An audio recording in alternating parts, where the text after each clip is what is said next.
पहुंच गया था। क्या वो लीड कर रहे इस चुनाव में या वो हारते हुए दिख रहे, क्या है उनकी स्थिति, जरा दर्शकों को अपडेट कराएं आप।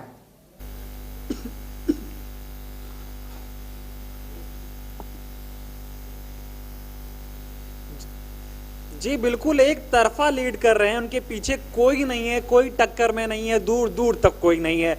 जितने भी कांग्रेसी विधायक थे जो कांग्रेस को छोड़कर सिंधिया के समर्थन में भाजपा में शामिल हुए थे, वो सभी एक तरफा जीत रहे हैं अभी के रुझानों के हिसाब से। लेकिन जो अभी आंकड़े अभी जो मैंने देखे हैं, अभी तुरंत अभी मैंने जो अपडेट देखा, जो मुझे दिखा, उसमें यह नजर आया मुझे कि जो जितने भी कुछ हैं ऐसे जो दिग्गज नेता हैं जो अब कांग्रेस से बीजेपी में आ गए, अब उन पर भी संकट थोड़ा बहुत पीछे, मतलब क्योंकि जो कांग्रेस के नेता हैं वो उनको टक्कर थोड़ी बहुत दे रहे हैं कुछ सीटों पर। चाहे वो मैं बात करूं अगर सुमित्रा कासडेकर की हो या फिर आप बात कर लीजिए तुलसी सिलावट की हो, इनके पीछे भी जो कांग्रेस उम्मीदवार हैं वो लगातार पीछे आ रहे हैं। और सबसे बड़ी जो कम बढ़त दिख रही है मैं आपको बताऊं वो है नारायण सिंह जी, क्योंकि पिछले बार चुनाव जो हारे थे ये 800 कुछ वोटों से चुनाव हारे थे। अब की बार इन्होंने बेहतर प्रदर्शन किया है, लेकिन पीछे पीछे कांग्रेसी जितने भी जो कांग्रेस का प्रत्याशी वो पीछे पीछे इनके लगा हुआ है, मतलब कि 2-3 सीटों पर टक्कर दिख रही है। बाकी एक तरफा मामला है, हम ये कह सकते हैं कि कांग्रेस दूर दूर तक नहीं है, सिर्फ 2-3 सीटों की। और जो आपने कहा कि जो बड़े चेहरे हैं, बड़े चेहरों में जैसे इमरती देवी का नाम आ रहा था, खूब सुर्खियां बनाई, खूब सुर्खियां बटोरी, इमरती देवी ने बढ़िया तरीके से चुनाव जीत रही हैं, बढ़त बनाए हुए हैं। इमरती देवी ने तो अभी एक बाइट भी दी है, एक न्यूज चैनल को बाइट दी है, उन्होंने उसमें साफ कहा है कि मैं 20 से 25 हजार वोटों से जीत रही हूं। और रुझान जो आ रहे हैं उसमें भी लगातार अच्छी बढ़त में नजर आ रही है इमरती देवी।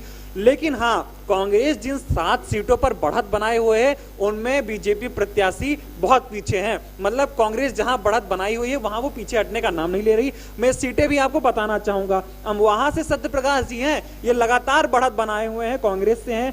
दिमनी हो गया, यहाँ पे गिरिराज जी हैं, सुमली हो गया, अजब सिंह जी हैं, वो अजब सिंह जी बिल्कुल गजब ढा रहे हैं। यहाँ पर बीजेपी प्रत्याशी बिल्कुल पीछे है, उनसे बेहतर प्रदर्शन करते हुए नजर आ रहे हैं कांग्रेस के नेता। यहीं पर मुरैना विधानसभा जो सीट थी ये भी चर्चा में थी, क्योंकि यहाँ पर लोधी वोट ज्यादा आता है। यहाँ पर उमा भारती भी चुनाव प्रचार करने गई थी, जहां उनकी रैली में लोग आए ही नहीं थे, रैली में लोग ही इकट्ठा नहीं हुए थे। उमा भारती तो भड़की भी थी वहां पर आयोजकों पर कि भैया कैसे आयोजन किया, कैसी रैली है, यहाँ तो लोग ही नहीं आए। उमा भारती तो वहां ये खुद उन्होंने कहा कि मैं तो यहाँ इसलिए आई थी क्योंकि यहाँ पर लोधी मतलब लोधी जात के लोग ज्यादा हैं, और उमा भारती खुद लोधी जात से आती हैं, लोधी वर्ग से आती हैं, इसीलिए उन्होंने सोचा कि लोधी वर्ग को अपना बनाया जाए और उनसे वोट लिया जाए। इसी के लिए वो वहां पर मुरैना में रैली करने गई थी, लेकिन वहां पर तो कोई रैली देखने आया ही नहीं। वजह ये बताई जा रही थी कि उनका हेलीकॉप्टर बहुत दूर उतरा था और जब तक वो वहां पहुंची तब तक लोग जा चुके थे। फिलहाल ये तो हमने देखा नहीं, हमने जो देखा वो ये देखा कि उमा भारती गुस्से में थी, रैली में एक भी आदमी नहीं था, 100-200 लोग थे, बाकी कुर्सियां खाली पड़ी थी, लोगों को इंतजार कर रही थी। तो मैंने आपको बता दिया कि मोटा मोटा जितने भी दिग्गज नेता थे जो भाजपा से हैं, पहले कांग्रेस में थे अब भाजपा में आ गए हैं, वो लगातार बढ़त बनाए हुए हैं, चाहे वो मंत्री हो या फिर किन्हीं अपने बयानों की वजह से सुर्खियों में बना रहा हो, सब आगे चल रहे हैं, एक तरफा आगे चल रहे हैं। 2-3 सीटें जो मैंने आपको बताई वहां पर कांग्रेस उनको टक्कर दे रही है, और जिन 7 से 8 सीटों पर कांग्रेस आगे है, बढ़त बनाई हुई है, कांग्रेस भी वहां पर पैर जमा के रखे हुई है, पीछे हटने का नाम नहीं ले रही है।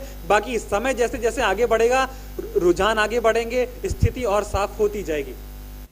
अमन, मेरा आपसे सवाल है कि जो आइटम की चर्चा थी इस चुनाव में वो कहीं लेके डूब तो नहीं गई कमलनाथ को? बिल्कुल बिल्कुल, आइटम वाला जो बात हुआ था उसमें इमरती देवी ने साफ कहा था कि मैं तो भैया कमलनाथ जी को अपना मानती थी, जब तक उनकी पार्टी में थी उनके पैर छूती थी। अब वो मेरे ऊपर ऐसी भाषा बोल रहे हैं, मेरे लिए ऐसी भाषा का इस्तेमाल कर रहे हैं। जाहिर सी बात है, जनता समझदार है, सब समझती है।